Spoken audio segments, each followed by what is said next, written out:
Entonces, el trabajo que yo voy a presentar es trabajo conjunto con David Casas, que es un estudiante allá en la Universidad Nacional de Colombia en Bogotá, de donde yo provengo, y con Abuser Yakargilmaz, que es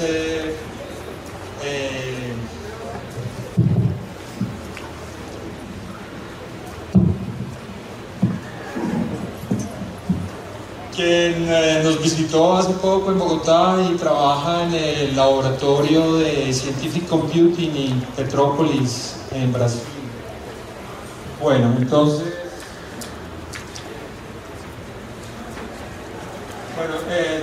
supongo que la mayoría de ustedes saben lo que es un autómata finito. Los autómatas finitos son el modelo más elemental de computación.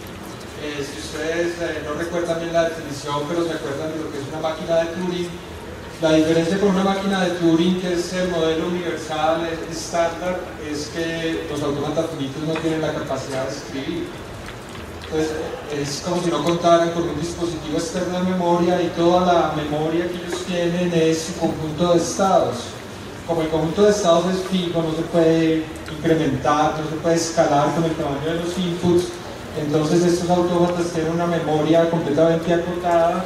Si tienen en estados, la máxima cantidad de información que pueden almacenar es logaritmo de n bits. Bueno, entonces es un modelo que fue muy estudiado por allá en los 40, cuando inició la teoría de lenguajes formales con Klein. Durante mucho tiempo se le estudió con mucha intensidad, y pues el ímpetu, digamos, empezó a decrecer a medida que se les fue entendiendo mejor, y mucha gente hoy piensa que la teoría de autómatas finitas es una teoría pasada de moda, una teoría es un toy model en computación, y que no es muy interesante pues lo que se puede hacer con estos autómatas. Bueno, yo me pregunto ahí si realmente es una teoría acabada, una teoría que ya entendamos por completo, y la respuesta, diría yo, es un no categórico, dado que hay problemas abiertos, hay cosas que no entendemos, hay cosas que no hemos podido resolver. Es una teoría pasada de moda, pues de pronto, pero hay problemas abiertos en los que aún hay actividad, hay grupos grandes de trabajo en teoría de autómatas, hay un grupo muy grande en Waterloo, por ejemplo, en Canadá, en Gießen, en Alemania. Hay todavía actividad en teoría de autómatas. Bueno, entonces yo ahí menciono que hay unos problemas abiertos, y para mencionar unos pocos, podríamos mencionar esos 4 problemas: el problema de Sakhoda-Sitzer, el problema de Cerny, el problema de Chofrut y el problema de Krovach. Para mencionar esos 4 que tienen nombre propio, ¿no? Hay otros problemas, ya voy a hablar de estos 4. El trabajo que presentamos en la conferencia está relacionado con el problema de Sakhoda-Sitzer y con el problema de Chofrut. El problema de Sakhoda-Sitzer está relacionado con el de Krovach, y por ahí voy a empezar. Y del problema de Cerny también quiero contarles algo, aunque a mí me rechazaron una tercera ponencia que sometí para Clay, aunque eso tiene pues su historia detrás, entre telones, ¿no? Una razón por la cual yo decidí trabajar en estos temas que están, digamos, fuera del mainstream, no es lo que le interesa a la gran mayoría de la gente que trabaja en Theoretical Computer Science, es que precisamente al ser el modelo más elemental de computación, es un modelo que es fácil de hacérselo entender a los estudiantes de pregrado, y es posible pensar en hacer trabajos de investigación con estudiantes de pregrado.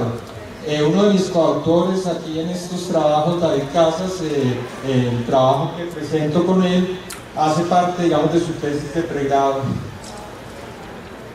Y la razón por la que me interesan los estudiantes de pregrado, pues es porque son la base de todo, pero además porque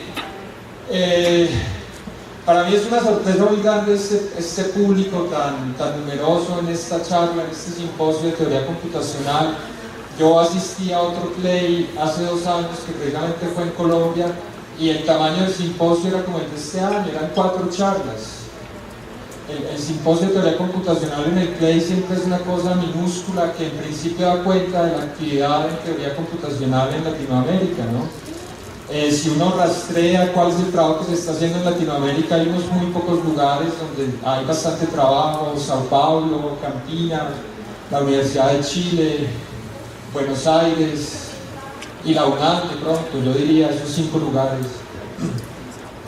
Y entre otras razones porque en informática nosotros somos más bien adolescentes en Latinoamérica, ¿no? Por ejemplo, en Colombia, la Universidad Nacional, que es la universidad más grande allá en Colombia, se está pensando en crear, el proyecto viene desde hace varios años, pero no ha sido posible llevarlo a cabo, el primer programa de ciencias de la computación en Colombia. Nosotros tenemos ingeniería de sistemas, se llama ya, que correspondería algo así como ingeniería de la computación, que es algo diferente a lo que es propiamente ciencias de la computación. Entonces, una vez se cree ese programa, yo calculo que ese será el lugar en el que me van a ubicar en la universidad. Entonces, durante mucho tiempo yo voy a tener solo estudiantes de pregrado, y por eso me interesó pensar en temáticas que pudieran ser cultivadas por estudiantes de pregrado que tienen pues poco background y con los que hay que empezar pasito, despacio.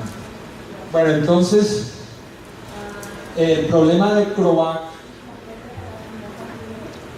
bueno, entonces recuerden, los que saben aquí, los que recuerdan su clase de teoría de autómatas y lenguajes formales, que los lenguajes regulares, que son esos lenguajes que se pueden reconocer con autómatas finitos, además de poder ser capturados por autómatas finitos, se pueden capturar con una cosa que se llaman las expresiones regulares, que es precisamente lo que se usa en los compiladores para describir esos lenguajes que son fragmentos de lenguajes de programación, en las aplicaciones más importantes.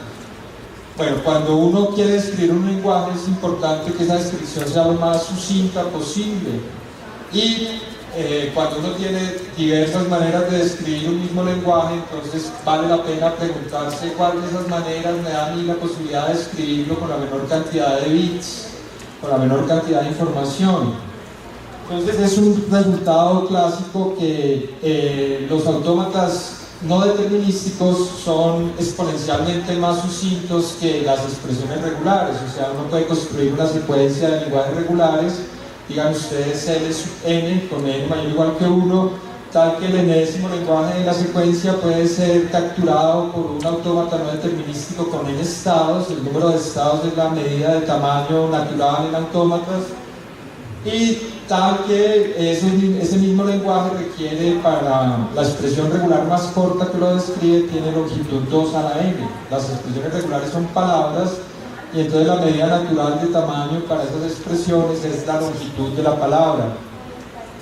Bueno, cuando uno estudia lenguajes regulares hay dos mundos completamente diferentes: el mundo unario, o sea, cuando uno trabaja con un alfabeto que solo tiene una letra, y el mundo binario, más que binario, que al final son, digamos, equivalentes, ¿sí? Porque uno puede recodificar algo que escribió con muchas letras en binario sin que aumente el tamaño de las palabras excesivamente, aumenta de manera lineal cuando uno se pasa de lenguajes ternarios o cuarios al lenguaje binario, pero eso no ocurre cuando uno quiere pasarse a unario.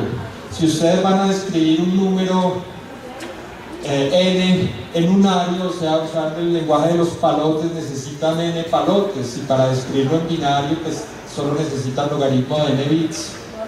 Bueno, entonces, como el mundo unario es diferente, uno podría preguntarse si esa diferencia, esa brecha exponencial entre las expresiones regulares y los autómatas no determinísticos subsiste en el mundo unario. Y CROVAC probó por allá en los 80s que para todo lenguaje regular que uno pudiera atrapar con un autómata no determinístico con n estados, existe una expresión regular que captura ese lenguaje y cuya longitud es a lo más cuadrática en n. O sea que ya no hay una brecha exponencial, sino que la brecha es a lo más de n a n al cuadrado. Pero no se sabe si esa cota es Sharp. Entonces, desde el trabajo de CROVAC está abierto si es posible es encontrar expresiones regulares más cortas que esas de tamaño cuadrático que CROVAC piensa que demostró que existen. Y bueno, realmente hace un par de años alguien logró bajar un poquito la longitud a n al cuadrado sobre el logaritmo de n, que es muy cerquita a n al cuadrado, pero entonces todavía no se sabe si se puede, por ejemplo, bajar hasta tamaño lineal, y ese es el problema de CROBAC. El problema de CROBAC, diría yo, está relacionado con el problema de Sakova-Sixer, que es acerca del cual versa uno de los dos trabajos que presentamos en esta conferencia.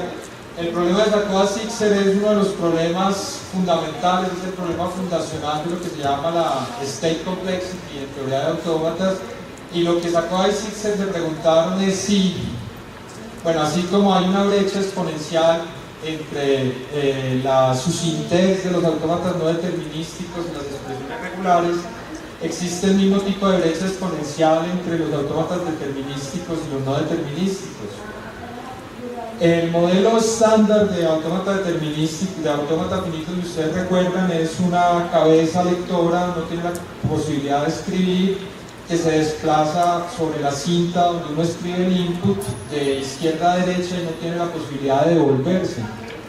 Pero después alguien introdujo el modelo de doble vía, el two-way, los autómatas de doble vía, pues, y esos autómatas, al tener la capacidad de moverse ya no solo de izquierda a derecha, sino de regresar, de moverse de derecha a izquierda para revisar alguna parte del input por la que ya pasó, pues tienen la posibilidad de hacer los mismos trabajos de manera más eficiente. Un teorema muy inicial al comienzo de la teoría de autómatas de doble vía, el teorema de Stetson, es que esos autómatas también reconocen únicamente los lenguajes regulares, tienen exactamente el mismo poder de cómputo, pero de pronto son más eficientes.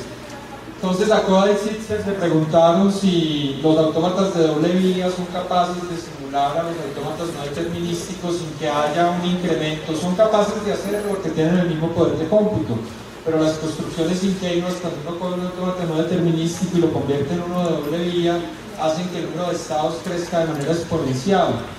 Entonces ellos le preguntaron si ese crecimiento exponencial en el número de estados es inevitable o si existe una construcción más ingeniosa y eficiente que permita pasar de un autómata no determinístico a uno determinístico de doble vía con pocos estados.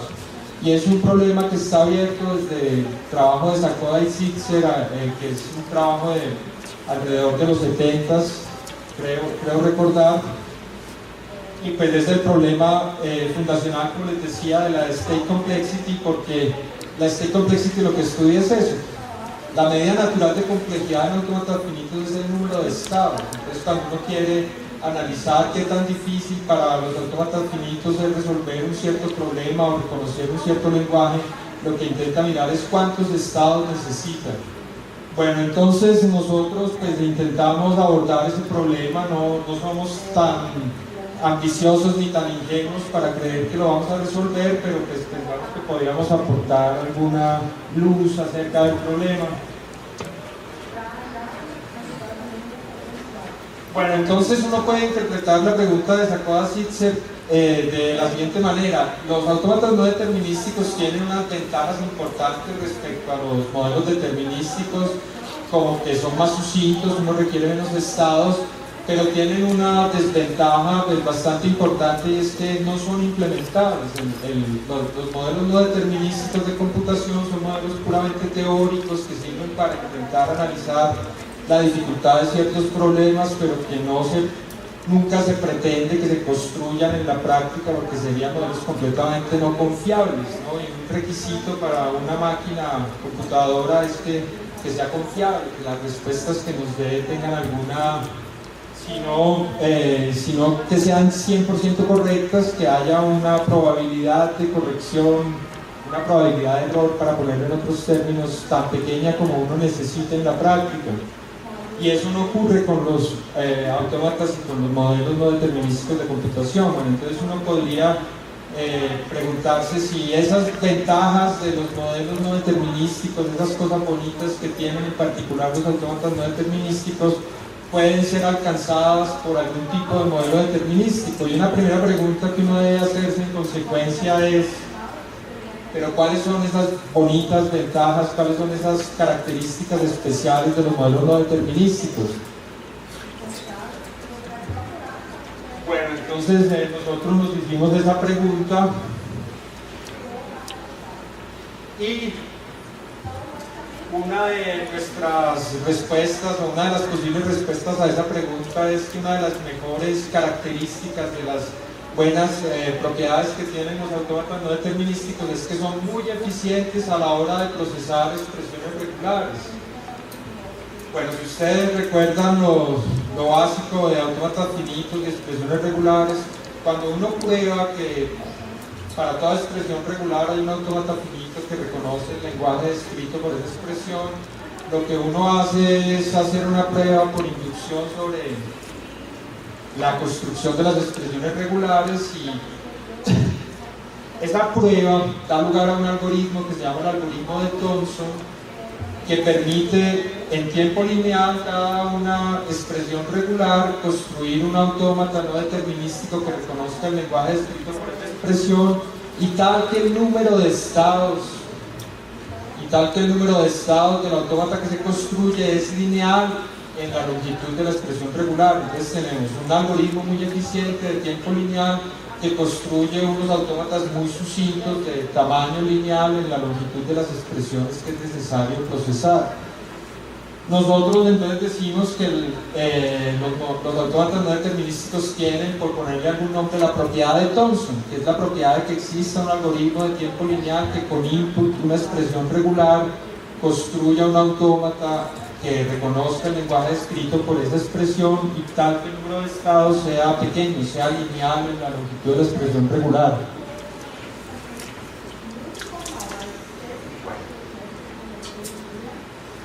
Entonces, nos parece que esa es una propiedad fundamental de los autómatas no determinísticos, una de las cosas que uno podría llamar que son las cosas bonitas que tienen los autómatas no determinísticos, y la pregunta que nos hacemos es si es posible alcanzar esa propiedad para algún modelo determinístico. Entonces uno rápidamente puede probar que el modelo determinístico de una vía, el modelo clásico, no puede tener la propiedad de Thomson, porque si la tuviera no existiría la brecha exponencial que se ha demostrado que existe entre los autómatas no determinísticos y los determinísticos de una vía.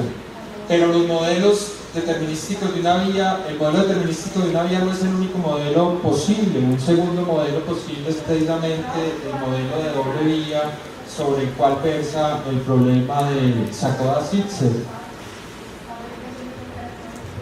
Bueno, entonces, para atacar la pregunta de si existirá algún modelo determinístico con la propiedad de Thomson, nosotros aislamos una propiedad que es fundamental en la prueba de que existe el algoritmo de Thomson para autómatas no determinísticos, y a esa propiedad que le da el título a la segunda de las charlas que hemos fundido hoy en una sola, la que aparece programada como segunda y que le da título pues a la contribución que aparecerá en las memorias del evento, la hemos llamado Real State Processing, y es una propiedad que tienen los autómatas no determinísticos. Lo de Real State es en analogía con Real Time. Si ustedes recuerdan un modelo de computación, diría uno que es un modelo de tiempo real, que es un Real Time model o algoritmo. Si cuando tiene que procesar un input de tamaño n, el tiempo empleado para procesar ese input es n exactamente, de pronto más alguna constante aditiva, pero no pueden aparecer constantes multiplicativas, o sea, es mucho más estricto que tiempo lineal. Bueno, entonces resulta que cuando uno hace la prueba de que el algoritmo de Thomson existe y permite construir rápidamente autómatas no determinísticos pequeños, compactos, ocurre lo siguiente, que cuando la prueba, como les comentaba, es una prueba sencilla por inducción sobre la complejidad de las expresiones regulares están definidas de manera recursiva. Primero están las expresiones básicas, los caracteres y estas cosas, el épsilon que denota el lenguaje vacío, y a partir de esas expresiones básicas se construyen las demás utilizando las tres operaciones regulares que son unión, concatenación y la estrella de Kleene. Entonces uno prueba que si uno tiene un autómata que reconoce un lenguaje L1 y tiene un autómata que reconoce un lenguaje L2, puede construir a partir de ellos dos un autómata que reconozca L1 operado con L2, donde la operación podría ser alguna de las dos operaciones binarias regulares, o sea, o unión o concatenación, y tal que el número de estados del autómata que uno construye es el número de estados del primero más el número de estados del segundo más una constante aditiva que no depende de los autómatas y que solo depende de la operación que uno esté considerando en ese momento. Si uno tiene un modelo de autómatas con esa propiedad Real State Processing, la hemos llamado nosotros de expresiones regulares, automáticamente existe el algoritmo de Thomson un algoritmo de Thomson para esa clase de autómatas, o sea, existe un algoritmo de tiempo lineal que construye autómatas de tamaño lineal dentro del modelo que uno probó que tenía esta propiedad. Entonces la pregunta se nos convirtió en intentar determinar si existe algún modelo determinístico de autómatas finitos que tenga esta propiedad, que pueda dar cuenta eficientemente de las operaciones regulares. Bueno, entonces uno puede probar fácilmente que los modelos determinísticos de una vía no tienen esta propiedad.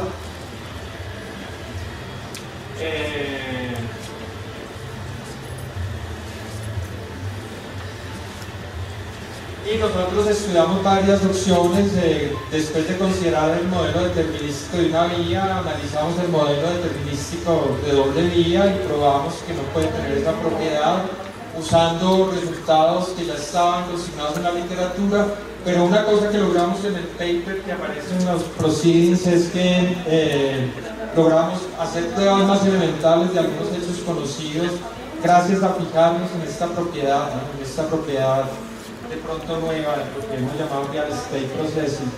Y pasamos después a considerar otros modelos alternativos. Bueno, entonces la propiedad fundamental de los autómatas finitos, digamos, la restricción fundamental es que no pueden escribir, pero de pronto si uno le permite a estos autómatas una forma muy limitada de escritura, como la posibilidad de marcar por lo menos una celda de la cinta utilizando una piedrita, un pebble, de pronto uno no se sale del universo regular. Y efectivamente hace muchos años alguien introdujo el modelo de autómatas con una piedrita y probó que esos autómatas solo son capaces de reconocer lenguajes regulares. Entonces tenemos ahí un nuevo modelo determinístico, autómatas de doble vía, porque si tienen una piedrita pero son de una vía, dejaron la piedrita y ya no van a volver a pasar por esa celda y no sirvió de nada dejar la piedrita, ¿no? Lo interesante es que el modelo, que el autómata pueda devolverse y reconocer la celda que había marcado con la piedrita. Entonces es un modelo de doble vía que tiene una capacidad de escritura lo mínimo posible, puede marcar la celda y no más. Y logramos probar que ese modelo tampoco tiene el Real State Processing que estamos buscando. Si uno le permite al autómata cargar más de una piedra, por ejemplo 2 piedras, puede tener problemas, porque ustedes con 2 piedras pueden reconocer, por ejemplo, el lenguaje de los palíndromos, que es uno de los lenguajes que uno prueba al comienzo de un curso de teoría de autómatas, que es no regular. Entonces, para impedir que eso ocurra, si uno va a permitir que el autómata tenga varias piedras, es necesario imponer algunas restricciones en la manera como el autómata usa las piedras. Harel y Cloverman introdujeron en los 70s un modelo con múltiples piedras y con bastantes restricciones en el manejo de las piedras, y ellos probaron que ese modelo solo era capaz de reconocer autómatas regulares. Bueno, uno fácilmente con los autómatas de doble vía puede dar cuenta de la operación más fácil, que es la unión, pero tiene problemas con la concatenación. Y de pronto las piedritas servirían para intentar dar cuenta de la concatenación, pero como uno no necesariamente va a concatenar los lenguajes, sino que es una operación que se puede iterar y uno podría estar concatenando varios, entonces para dar cuenta de la concatenación uno necesita, si va a usar piedras como recurso, va a necesitar más de una piedra. Por eso ese modelo nos pareció que era una alternativa importante, pero al estudiarlo y trabajarlo nos vimos obligados a introducir una modificación de ese modelo. En el trabajo hay un modelo de múltiples piedras que es diferente al modelo de Cloverman y Harel, y con ese modelo fuimos capaces de dar cuenta de la concatenación. O sea, ese ya es un modelo determinístico que si nos restringimos a lenguajes libres de estrella, o sea, lenguajes que son descritos por expresiones regulares en las que no se usa la estrella de Klein, como son por ejemplo todos los lenguajes finitos que al final podríamos pensar que son los más importantes porque son los que podrían corresponder a fragmentos de lenguajes de programación y ese tipo de cosas. Si nos restringimos a ese lenguaje, ya tenemos un modelo determinístico que puede procesar las expresiones regulares libres de estrella con esta propiedad de real estate processing, ¿no? que definí antes. Entonces, bueno, aquí ya está, este slide corresponde al siguiente problema que quería contarles algo. Entonces, nosotros pudimos dar cuenta de la concatenación, pero no, para poder dar cuenta de la estrella de Klein, la intuición dice que uno necesitaría una provisión ilimitada de piedritas, lo cual pues no es permisible porque no estaríamos hablando de un modelo de estado finito. Al tener ilimitadas piedritas tendríamos ilimitada memoria, digamos, podríamos usar las piedritas para crear memoria. Entonces, finalmente, pues todos los modelos recorrimos el espectro, digamos, de los modelos clásicos de autómatas finitos determinísticos, y de todos ellos probamos que no pueden tener la propiedad que nos interesa, y la conjetura final del trabajo es que no existe un modelo determinístico para el cual existe un algoritmo como el de Thomson, un algoritmo que en tiempo podemos relajar un poco más la condición, que en tiempo polinomial sea capaz, a partir de una expresión regular, de construir un autómata dentro del modelo que reconozca el lenguaje descrito por esa expresión regular y que tenga un número polinomial de estados respecto a la longitud de la expresión regular que se estaba procesando. Bueno, un segundo trabajo que fue aceptado para la conferencia, que correspondería en principio a la primera charla del día de hoy, que se llama On Discerning Strings with Finite Automata, es acerca de lo que nosotros llamamos el problema de Chofrut, porque Chofrut fue el primero que se preguntó acerca de estas cosas. Es un problema que Shalit, uno de los autores importantes en teoría de autómatas finitos, de los que aún trabajan en esta área un poco pasada de moda, ha hecho popular. Y el problema consiste en lo siguiente: la pregunta es, a nosotros nos dan dos palabras, queremos construir un autómata que distinga esas dos palabras, que acepte una y rechace la otra y que tenga la menor cantidad de estados posible. Entonces la pregunta es, ¿con cuántos estados es posible separar dos pares de palabras de longitud n? Si los dos autómatas tienen diferente longitud, es fácil separarlos con pocos estados, porque siempre se puede escoger un primo pequeño de tamaño logarítmico, tal que el módulo de las longitudes respecto a ese primo sea diferente. Entonces uno construye un autómata que simplemente cuenta módulo de ese primo. Ese autómata va a ser capaz de distinguir a esas dos palabras. Entonces la pregunta la puede uno restringir a palabras de la misma longitud. Bueno, ¿qué se sabe? Se sabe que la mayoría de las palabras pueden ser separadas utilizando o uno estados, o sea, si uno escoge dos palabras al azar y hace tender la longitud a infinito y escoge dos palabras al azar, con probabilidad 1 esas dos palabras se van a poder separar con una cantidad de estados que no depende de la longitud. Digan ustedes 7 estados, ese es el valor esperado para el número de estados que son necesarios para separar esas palabras. O sea que si uno tiene pares de palabras que son muy difíciles de separar, esas pares de palabras van a ser difíciles de encontrar. ¿Qué más se sabe? Bueno, que hay parejas de palabras, o hay secuencias infinitas de parejas de palabras que requieren una cantidad logarítmica de estados para ser separados. Eso ya es, digamos, bastante. Pero esa es la mejor cota inferior que conocemos, y la mejor cota superior es ON a la 2/5. La distancia que media entre la función log n y la función n a la 2/5 es una distancia, es una brecha muy grande. Y entonces una cosa que ocurre es que esas dos cotas, por lo menos una de las dos tiene que estar mal. Las dos no podrían ser cotas ajustadas, no podrían ser cotas correctas. Entonces, el problema consiste en intentar encontrar las cotas correctas. ¿Cuántos estados se necesita como mínimo? ¿Cuántos como máximo para separar cualquier par de palabras?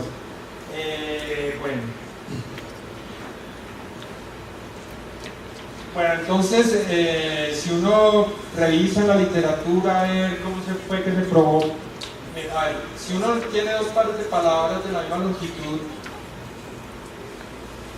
ingenuamente es fácil separarlas utilizando n estados, porque dada una palabra de longitud n, uno puede construir un autómata con n estados que solo acepte esa palabra y que rechace todas las demás, en particular la compañera. Bueno, pero uno puede ser más inteligente que eso y con muchos menos estados separar pares de palabras, y hasta ahora nadie ha sido capaz de exhibir palabras que requieran más que una cantidad logarítmica de estados.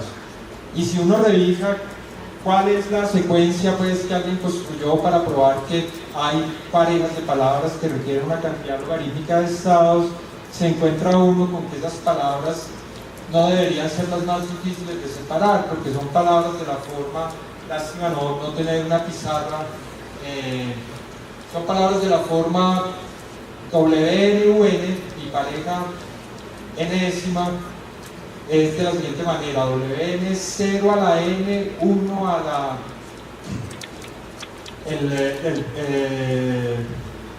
el mínimo común múltiplo de todos los números entre 1 y n. Eso me da una palabra de tamaño exponencial en n, y la otra palabra es 0 a el mínimo común múltiplo de todos los números entre 1 y n, 1 a la n. O sea, estoy invirtiendo las dos longitudes ahí, pero son palabras que en principio se pueden separar fácilmente, pensaría uno, pero esas palabras esa secuencia fue construida por Goralczyk y Kubek al puro comienzo de la historia de este problema, y son la secuencia más dura que conocemos, ¿no? Entonces, precisamente cuando nosotros empezamos a estudiar el problema, nos dijimos, tiene que haber secuencias más duras, no puede ser que esa sea la secuencia más dura, tiene que haber secuencias con palabras más parecidas entre sí, que sea más difícil de distinguir y que requieran entonces más de una cantidad logarítmica de estados. Y para orientar nuestra búsqueda de esas secuencias más duras que podrían darnos una mejor cota inferior, entonces lo que hemos hecho es estudiar el problema desde modelos alternativos de autómatas. Entonces, por ejemplo, si uno considera el modelo de autómatas alternantes, los autómatas alternantes tienen la propiedad, la habilidad que se llama de contar. Y si esos autómatas pueden contar, entonces uno puede separar palabras de longitud n con cualquier palabra de longitud n con una cantidad logarítmica de estados. O sea, para autómatas alternantes ya tenemos una mejor cota superior, una cantidad logarítmica de estados. Y al contar con esos autómatas para intentar separar una pareja de Goralczyk-Kubek, solo se necesitan logaritmo de n estados. O log n estados se requieren para separar la secuencia de Goralczyk-Kubek. Pero si uno se pregunta, bueno, ¿y qué tantos estados son necesarios? ¿Cuál es la mínima cantidad de estados que se requiere para separar las parejas más duras utilizando autómatas alternantes? Entonces, utilizando un argumento relativamente elemental de communication complexity, uno puede probar que tienen que existir secuencias de palabras que para los autómatas alternantes requieren O raíz cuadrada del logaritmo de n, y la brecha entre esas dos funciones es tan grande que lo que implica es que existen para los autómatas alternantes secuencias muchísimo más duras que las de Goralczyk-Kubek, y eso pues arroja evidencia acerca de nuestra conjetura, evidencia a favor acerca de nuestra conjetura inicial de que esa secuencia de Goralczyk y Kubek no puede ser la más difícil. Entonces ahora una pregunta natural es, bueno, ¿y cuáles son las secuencias que requieren toda esta cantidad de estados? Toda esta cantidad de estados cuando uno trabaja con autómatas alternantes. Esas son las secuencias que estamos buscando, porque creemos que esas secuencias que requieren toda esta cantidad de estados para autómatas alternantes, que son mucho más poderosos, van a requerir mucho más que una cantidad logarítmica de estados para autómatas determinísticos. También analizamos el problema desde el punto de vista de los autómatas cuánticos, y uno puede probar que si uno requiere, tiene que separar dos palabras de la misma longitud utilizando autómatas cuánticos, es suficiente con 4 estados. Con 4 estados cuánticos. Mientras que la secuencia de Goralski-Kubek solo requiere 3 estados cuánticos. Entonces, otra manera de intentar tener pistas acerca de cuáles pueden ser las secuencias más duras de separar, que nos ayuden a hacer algún aporte respecto al problema de Chukwu, es determinar cuáles son las secuencias de palabras que requieren 4 estados cuánticos para ser separados, y eso es pues parte del trabajo que hicimos. Bueno, entonces yo al comienzo de la charla les comenté que nosotros pues, estábamos estudiando algunos de los problemas abiertos famosos en teoría de autómatas por razones, digamos, de índole pedagógico en cierto sentido, y que había en particular esos problemas que listé y que nos han interesado. Yo con otro estudiante hicimos un trabajo relacionado con lo que se llama el problema de Cerny, y lo sometimos pues a la conferencia, pero fue rechazado. Pero pues quisiera aprovechar la oportunidad que tengo 50 minutos y que creo que aún tengo tiempo disponible para hablarles un poquito del problema de Cerny. Bueno, yo diría que ese trabajo ocurrió con una suerte desafortunada, porque ya les voy a contar un poco de qué se trata el problema de Cerny. Por el título, que de pronto no lo escribimos bien, fue enviado a gente de robótica que no entendieron para nada de qué se trataba y lo rechazaron con argumentos bien extraños, ¿no? ¿Por qué el problema de Cerny podría tener algo que ver con robótica? Bueno, entonces, si ustedes recuerdan su teoría de autómatas, uno siempre puede imaginar a un autómata finito como un dígrafo, y tiene algo, un agente, un autómata que se está moviendo en ese dígrafo, un dígrafo coloreado, y el movimiento de ese autómata depende de la palabra que él está procesando. Si él está parado en un nodo que representa un estado y lee el carácter A, entonces él coge la flecha que tiene precisamente la etiqueta A. Entonces ahora uno podría imaginar que tiene ese dígrafo y que ya no tiene un solo robot, sino que tiene muchos robots, muchos agentes dispersos en el dígrafo, y quiere reunirlos en un punto, por alguna razón, digamos, se está propagando una epidemia en el dígrafo y tiene que llevarlos rápidamente a un nodo seguro.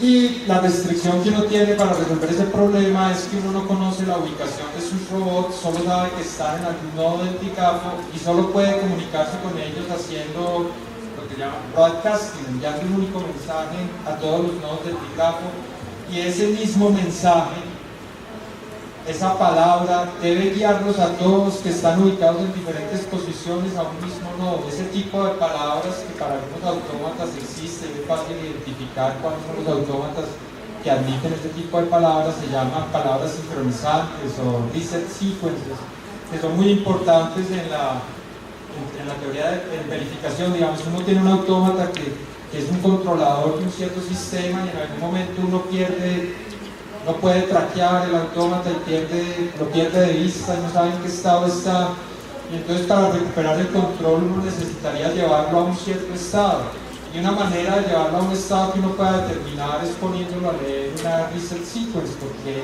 independientemente de en qué estado esté, va a terminar en un estado que uno conoce de antemano, el nodo seguro del que les hablaba. Bueno, entonces nosotros, pensando en esa metáfora de los robots dispersos en el dígrafo, le pusimos al trabajo algo así como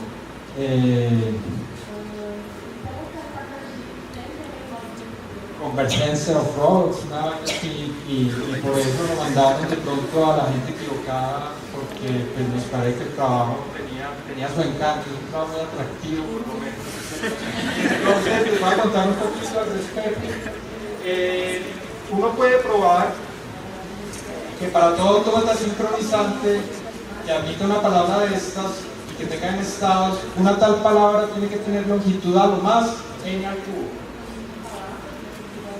Pero nuevamente es muy difícil construir autómatas que requieran palabras tan largas.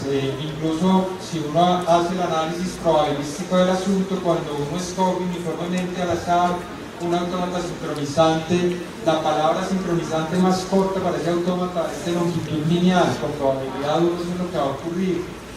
Czerny, que fue un informático eslovaco por allá en 1964, en una conferencia, presentó una secuencia de autómatas que se llaman los autómatas de Czerny, que requieren la palabra sincronizante más corta para esos autómatas, tiene longitud n-1 al cuadrado. Tenemos un autómata de Czerny por cada n, y para el autómata con n estados, la palabra sincronizante minimal tiene esta longitud.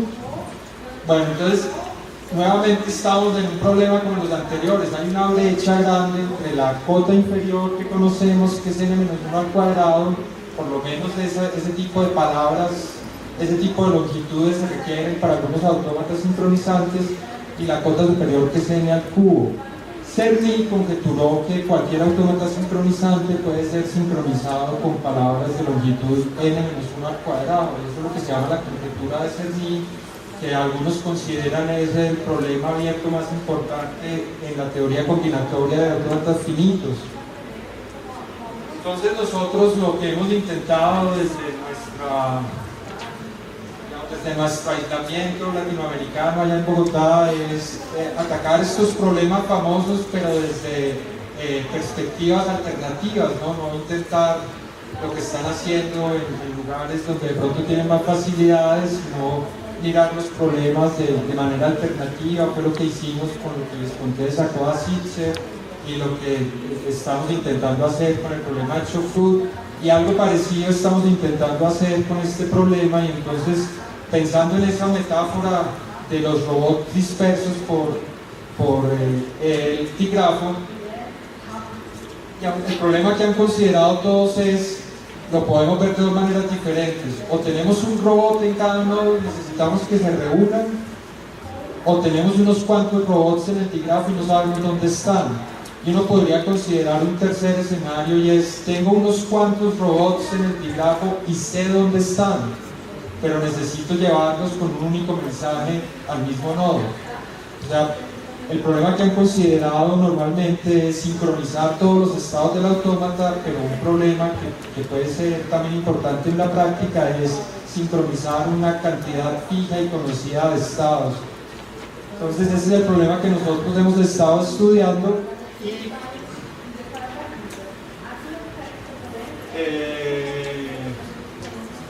y bueno, uno puede probar entonces fácilmente que el caso de parejas puede resolver el caso de parejas. Tengo dos robots, si quiero sincronizar esos dos robots o esos dos estados. El caso de las parejas está resuelto completamente, porque una cota superior para la longitud de las palabras que yo necesitaría para sincronizar esas parejas es n por n-1 sobre 2, o sea, el número de subconjuntos de tamaño 2 que tiene un conjunto con n elementos. Y por otro lado, los autómatas de Czerny, la pareja más dura de sincronizar en esos autómatas alcanza esa cota superior. Esa pareja, para ser sincronizada, requiere palabras de longitud n por n-1 sobre 2. Entonces, una vez uno tiene resuelto el caso de las parejas, pues puede subir un poquito y considerar triplas, y lo que nosotros hemos estado estudiando es el problema de sincronización de triplas. Y lo que nosotros estudiamos y nos interesa son las triplas más duras de sincronizar en un autómata sincronizante. ¿Qué longitud se necesita para poder sincronizar esas triplas más duras? Hay un trabajo, digamos, complementario al nuestro que están haciendo en Lovaina, que está haciendo Rafael Junkers, que es también un autor importante en este tipo de cosas, dinámica de agentes en grafos y autómatas, con uno de sus estudiantes de doctorado, pero ellos estudian el problema, digamos, complementario de las triplas más fáciles. ¿Cuánto cuesta sincronizar las triplas más fáciles? Entonces nosotros, analizando los autómatas de Czerny, pues, identificamos la tripla más difícil y probamos que esa tripla, para ser sincronizada, requiere palabras de esta longitud. No, es que esta cantidad debe estar mal ahí, porque tiene que ser mayor que lo que requiere sincronizar una pareja. Ahí hay un pequeño error, pero bueno, requiere una cantidad cuadrática parecida a esta, que en este momento desafortunadamente no recuerdo bien la expresión cuadrática que establecemos, y nuestra conjetura es, Cernit conjeturó que sus autómatas eran los autómatas más duros de sincronizar, porque esa es en el fondo la conjetura de Cernit, porque la arquitectura de esos autómatas le hace a uno pensar que esos son los más duros de sincronizar, que precisamente fueron construidos para que la sincronización de esos autómatas sea lo más lenta posible. Entonces, pensando en eso, uno podría conjeturar que las triplas más difíciles para una autómata en estado son precisamente las triplas más difíciles del autómata de Cernit, y por eso pues proponemos esta conjetura y tenemos algunos resultados parciales al respecto. Bueno, y eso pues era el panorama que les quería comentar acerca de algunos problemas abiertos en teoría de autómatas. Como les decía al comienzo, el modelo más elemental y comprensible de computación, al que es fácil que estudiantes de pregrado o digamos de maestría le puedan meter el diente, porque es un modelo que creo que todos ustedes conocen como estudiantes de informática y entienden, porque es un modelo pues fácil de entender y de trabajar en él. Bueno, muchas gracias por su atención.